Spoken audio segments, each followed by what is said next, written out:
السلام عليكم ومرحبا بكم، إن شاء الله كامل تكونوا بخير.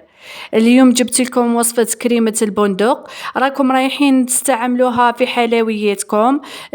كريمة البندق راهي غالية شوية، راكم رايحين ديروها غير في الدار. باه تنجحوا فيها ما عليكم تشوفوا الفيديو للأخير، وما تنساوش بجيم لا فيديو ورايكم في الكومنتير. بلا ما نطول عليكم نروح نشوفوا كيف المقادير وطريقة التحضير.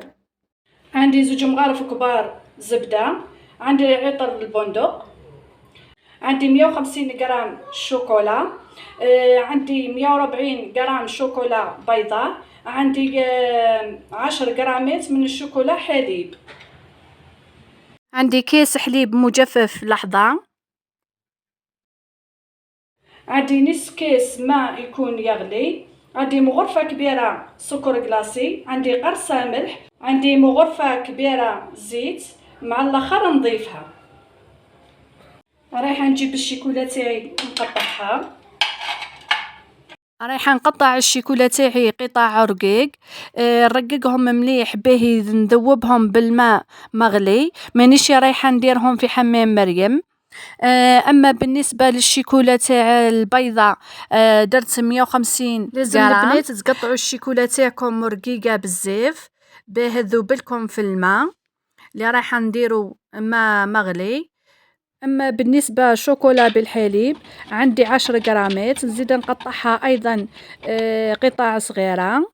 نجيب الغيسيبيون تاعي ونضيف الشوكولا اللي قطعتها كامل باه نضيف كامل المكونات اللي رايحة نديرهم. عندي زوج مغارف كبار من الزبدة،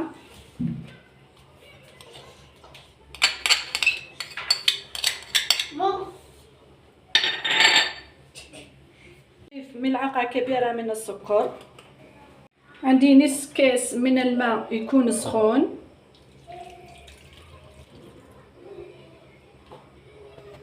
رايحة نجيب الميكسور ونميكسي كامل المكونات اللي درتهم. البنات ملاحظة لازم يكون الماء يغلي ماهوش سخون، لازم يكون يغلي بزاف باه تذوب لنا الشوكولا والزبدة.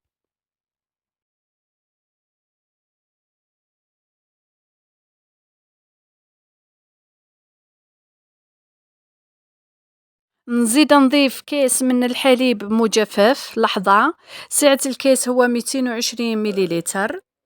نزيد نضيف قرصة ملح لتعديل الذوق. رايحة نميكسيهم مرة أخرى، نميكسيهم مليح. هنايا شوفوا البنات، كون تبقى لكم الزبدة شوية ما ذابتش عادي، ميكسيوها جيدا رايحة تذوب معاكم.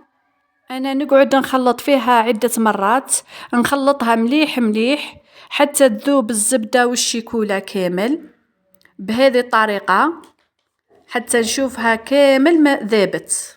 هنايا رايحة نجيب عطر البندق، ندير غير شوية، أنا كثرت هنايا من بعد راني نقصت منه. نتوما ديروا غير بشوية قطرات باه ما يجيكمش غامق بزاف. كيما نعرفوا كريمة البندق فاتحة، نتوما ديروا غير شوية وشوفوا اللون المناسب لها هكذا بهذه الطريقة حتى نتحصل على هذا اللون، لون كريمة البندق اللي تتباع في المحلات هكذا. من بعد رايحة نضيف مغرفة كبيرة من الزيت كيما قلت لكم من قبل، باه تجيني اللون لامع وأملس، ونقعد نخلط مليح باه تدخل لي مغرفة الزيت اللي ضفتها. البنات لازم تتبعوا كامل المراحل اللي راني ندير فيها خطوة بخطوة باه تنجح لكم من الوصفة هذه. راكم رايحين تستعملوها في الحلويات تاعكم.